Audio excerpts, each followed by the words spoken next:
Hey guys, Fangirls of Doom here.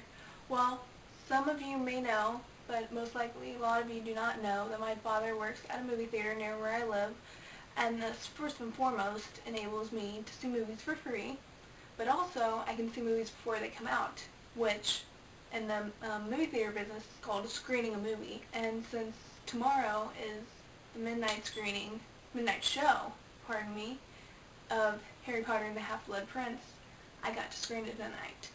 And even though it's 1:39 in the morning, I was like, I want to give my very few viewers a sneak peek. Not really a sneak peek, because I'm going to try not to give very many spoilers, but I might slip. But a first-hand review. Here we go.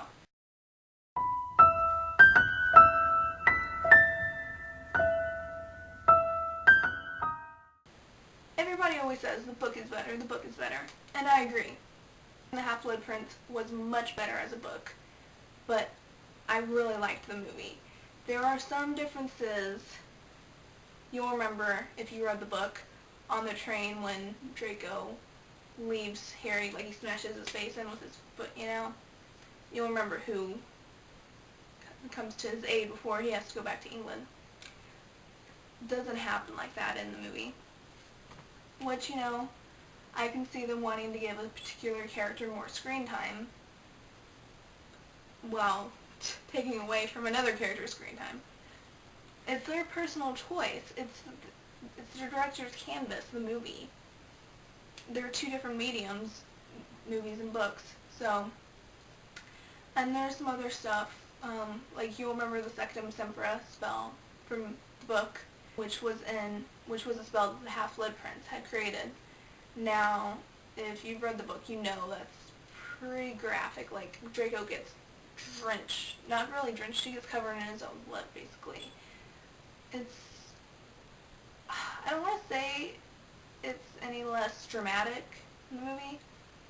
It's less gory, definitely, but it's chilling. It is still very chilling. Okay, in the beginning of the movie, like, this happened in the 5th movie, so I can be free to give spoilers. You remember the Death Eaters, when they apparated, it came with black smoke. And the Order of the Phoenix members, when they apparated, it was white smoke. I don't really get the smoke. Maybe I'm just missing this, but I don't think that was in the book. Maybe it's for other dramatic reasons, but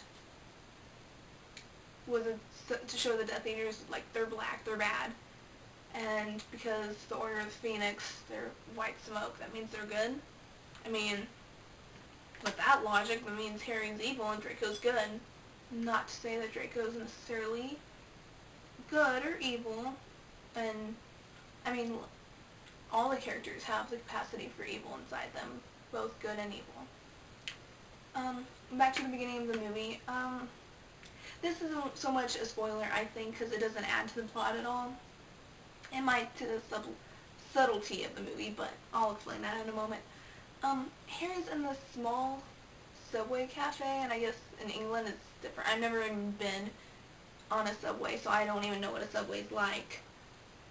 But, he's in this cafe, and he's reading, and I mean, of course he's in the Muggle world, because wizards don't have subways. He's reading the Daily Prophet in a Muggle cafe. Not to say that's okay, because the pictures didn't seem to be moving that much. Not that I noticed. But this cute black waitress, she comes over and she's just like, I could have sworn I saw one of those pictures move. How curious, you know. One, why is Harry reading fucking Daily Prophet in a Muggle cafe? The Daily Prophet, which has moving pictures in it, which I've already stated, in a Muggle cafe. I guess he kind of plays it off. He's like, ho ho ho, don't be ridiculous, all that jazz. He doesn't really hit on her, but he's just like, he's about to ask her when she gets off work, and she's like, 11. That's when I get off, you know. And it's just like, okay, which of course, in a few minutes, Harry then notices Dumbledore apparates there. And Dumbledore's like, well, later he's like, I'm sorry, she was rather pretty. I'm sorry I ruined your date. But I think it's just because the subtlety. Dumbledore is realizing Harry is grown up. He's 16. He's bound to notice girls and want them. So I think it's more for the subtlety reasons, but... And I can't remember what happened in the book one. I know he was at the Dursleys. I'm pretty sure. But, yeah, moving on. I don't like the Harry and Ginny pairing. I know that's one of my complaints in the movie, but I can't say much for it because it's in the book. It's gonna happen no matter what. I'm not fond of it, but I mean, by the end of the movie, they had me really okay. That's okay for them to be together. I guess I was like Ron, like okay, you guys can be together. Now I will say, the actors and their performances, amazing. That's all I gotta say. Highly emotional. I loved it. Emotions of the actors were so, they were dead on, you know? And, like, the struggle of one character, which if you've read the book, I'm pretty sure you're gonna know who I'm talking about. His struggle, oh my god. Everything was so clear on his face. I mean, sometimes you shouldn't be that clear with a movie, but, I mean, he was alone most of the movie. The director did very well to isolate this character. I could feel his pain. It's not just because I'm a diehard fan of him, but I felt his pain so much. He was alone that entire year because he had such a heavy burden on him. And you could see it so clearly on his face. I'm talking, of course, about Draco Malfoy. After the Weasley twins, Fred and George, he is one of my favorite characters of the Harry Potter series. I guess I've always really liked the bad boy nature of him, but in this movie, I really fell for him. I don't know the actor's name, but he did a phenomenal job. It's just, bar none, can't imagine Draco as anybody else now.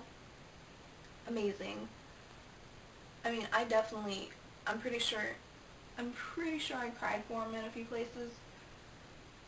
Just the emotion, like, I know I keep reiterating the emotion, but he was amazing, like, all of them. The plight of Hermione and Ron, we all know it so well. I had it pegged since the first book that they would end up together. I knew they would. And, I mean, I've always supported that pairing, even though I'm more of a Yarling/fangirl. I've always supported that pairing. I still do. I love them to death. Hermione's emotion in this, I mean, Ron's, like, he's got a dick, you know, so if a girl is like, ooh, I like you, Ron, which, you know, if you've read the book, you know who I'm talking about. And you know how much that hurts Hermione.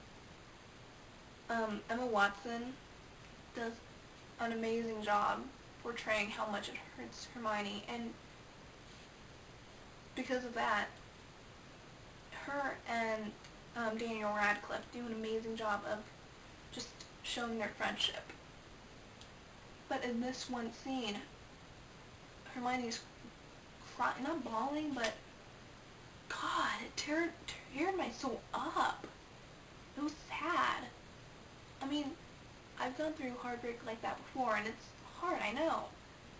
I could feel her pain. I know I'm giving this movie a lot of credit, but it really was that good. It really was. I know I keep going on about emotion, but emotion is so important to me in any aspect of life, in art. And this movie really hit home on human emotion. And along with the composition of the music, it worked perfectly together. But it was so emotional, and I loved it. Like I said, I was moved to tears in a few spots. And that's what I think is really important in a movie, is the emotion of it. Not how accurate the script is. But what movies are really about is they make us feel something. They make us remember we are human. And The Half-Blood Prince does that quite well. I mean, you'll say, yeah, the book was better, but the book doesn't have music. It doesn't have the pure emotion of music. Emotion is what really matters to me in a movie. So, there you have it.